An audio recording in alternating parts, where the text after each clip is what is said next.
Bueno, gente, vengo a hablaros hoy un poco sobre el entorno de competición, qué hacer, qué no hacer, sobre todo de cara a competiciones y según las competiciones, ¿vale? Sobre todo centrándonos un poquito más en el entorno de Aeros y de CrossFit, ¿vale?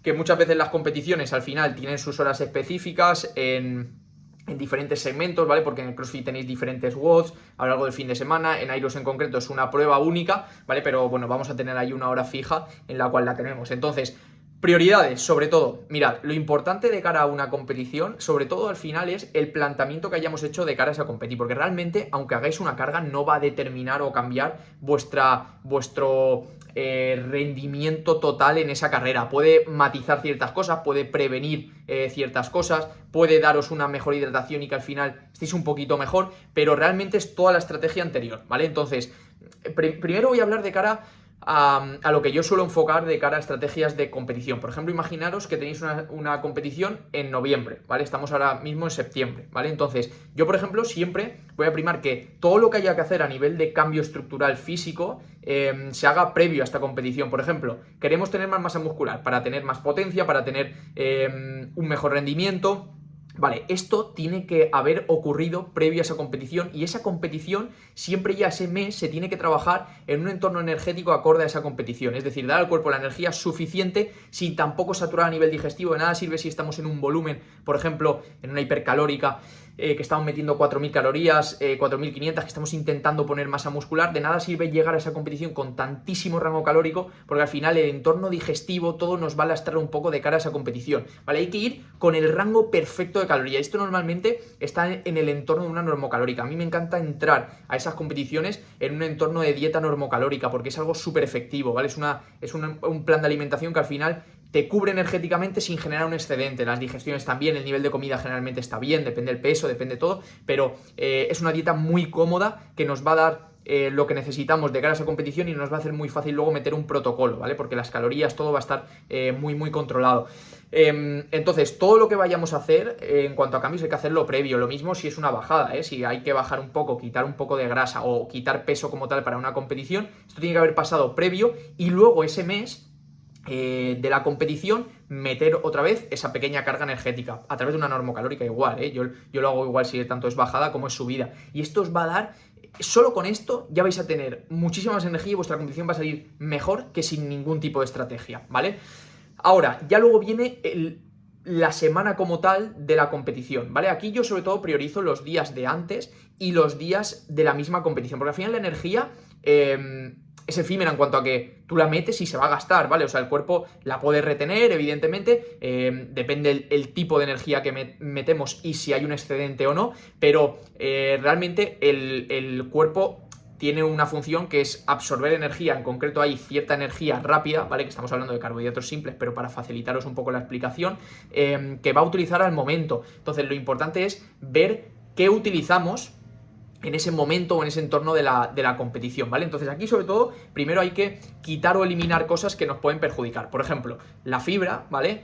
En cierta cantidad nos puede empeorar un poco el rendimiento por las digestiones y demás. Entonces la verdura, por ejemplo, bajarla es algo inteligente, ¿vale? Sobre todo también evitar fritos, eso es sentido común, ¿vale? Evitar comidas que al final estén fuera de nuestro entorno de alimentación normal y que tengan un proceso de cocinado que al final no es saludable, ¿vale? Eso hay que evitarlo. Luego aparte de bajar la verdura, yo incluso la elimino directamente unos días antes, ¿vale? En los atletas. Lo que también hago es la piel, ¿vale? Meterla. Primero, no meter piel que tenga mucho contenido en fibra. Cuidado con los plátanos, por ejemplo, y algunas otras. Pero si metemos fruta, intentar que no tenga piel, ¿vale? Eso es importantísimo porque estaríamos elevando todavía más la fibra, ¿vale? Entonces quitamos las verduras, pero luego metemos fruta con piel, no tiene mucho sentido, ¿vale? Las grasas también, reducirlas un poco, ¿vale? Y luego, sobre todo, también la proteína. La proteína yo la bajo incluso un 50% en el entorno de la competición, ¿vale? ¿Por qué? Porque realmente tampoco nos va a aportar más rendimiento en ese momento, ¿vale? Simplemente hay que meterla, ¿vale? Por seguir aportando ese macronutriente que es esencial, pero en mínimos, ¿vale? Al final, lo importante es que utilicemos las fuentes energéticas, en este caso grasas y carbohidratos, que son los principales. En concreto los carbohidratos, que era un poco hacia donde iba. En cuanto a carbohidratos, aquí lo interesante siempre es que cojamos de cara más cerca de la competición, es decir, el mismo día, por la mañana, por ejemplo, o antes, carbohidratos simples, ¿vale? Es decir, que metamos, por ejemplo, miel, que metamos fruta, ¿vale? La fructosa, por ejemplo, es un carbohidrato simple. Que metamos cosas que al final nuestro cuerpo pueda utilizar muy rápido, ¿vale? Y que le estemos metiendo pequeñas dosis o cargas constantes, ¿vale? Para que vaya acumulando un poco esa energía. Parte de ella la va a desechar, ¿vale? Por esto es importante el timing, pero bueno, no lo puedo hacer aquí individual para todo el mundo, ojalá, ¿vale? Aunque tengo ahí ciertas pautas, perdón, que sí que se pueden utilizar de manera más genérica, sobre todo las previas, pero durante va a depender de la hora de la competición, del peso del atleta, del estrés del atleta, del sueño del atleta, entre otras cosas, ¿vale? Pero bueno, generalmente el mismo día de la competición vamos a intentar meter más carbohidratos simple, ¿vale? Haciendo las pautas que os he dicho de reducir la proteína, etcétera, etcétera. Los días de antes, lo importante, junto con lo que he dicho de reducir todos estos alimentos,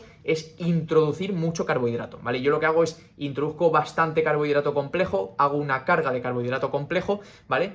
De esta manera también nos va a saciar más, ¿vale? Entonces va a cubrir esa proteína que nos estamos metiendo, esa fibra que nos estamos metiendo, en cuanto a saciedad me refiero, por parte del carbohidrato, y al final estamos metiendo una fuente energética, ¿vale? Evidentemente esto normalmente lo acompaño con algo de grasas, aunque he dicho que las reduzco, que es así, ¿vale? Pero siempre hay que acompañarlo con un poco de grasas para que no nos genere tampoco tanto pico de glucosa y al final pues nos sitúe en entornos que tampoco buscamos, ¿vale? Con más estrés en nuestro cuerpo, tanto a nivel digestivo como a nivel fisiológico en general.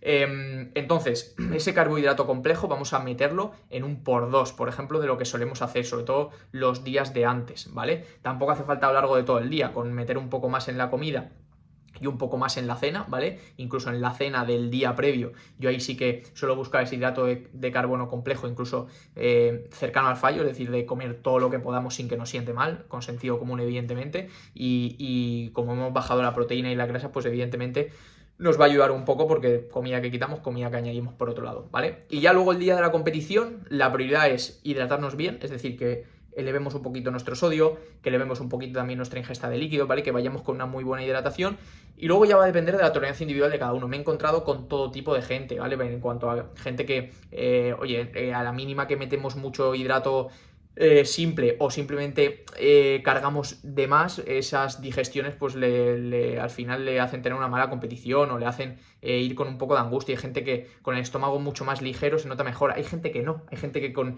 el estómago más ligero nota que tiene hambre enseguida, incluso le empeora eso el rendimiento porque se nota con mayor estrés en cuanto a buscar carga de comida, bueno, que al final, como digo, hay que llevar cuidado con esto, es muy individual, pero bueno, las pautas en general, por si queréis apuntarlo, lo llamo de resumen, es quitad verdura, quitad fibra en general, reducirla muchísimo, la fruta si metéis que sea sin piel, la fruta sobre todo es un hidrato simple, o sea que más cerca de la competición os va a ayudar más que los días de antes. Los días de antes hidrato complejo, es decir, patata, por ejemplo, podéis meter boniato, arroz, ¿vale? En cantidades más abundantes. La grasa la bajamos, aunque la mantenemos, ¿vale? Para que no se generen tanto pico de glucosa, ¿vale? Aumentando tanto los hidratos. Y luego la proteína la bajamos, más o menos un 50%, es una norma general que a mí me funciona bien, ¿vale? Y luego la hidratación. Bebed más agua, meted un poquito más de sodio, que haya una buena hidratación. Y bueno, luego hay ciertas pautas que ya son muy individuales que va a depender de cada uno, ¿vale? Pero simplemente para que os pueda ayudar esto, aunque sea como referencia básica, aunque si tenéis más dudas me podéis preguntar. Un saludo.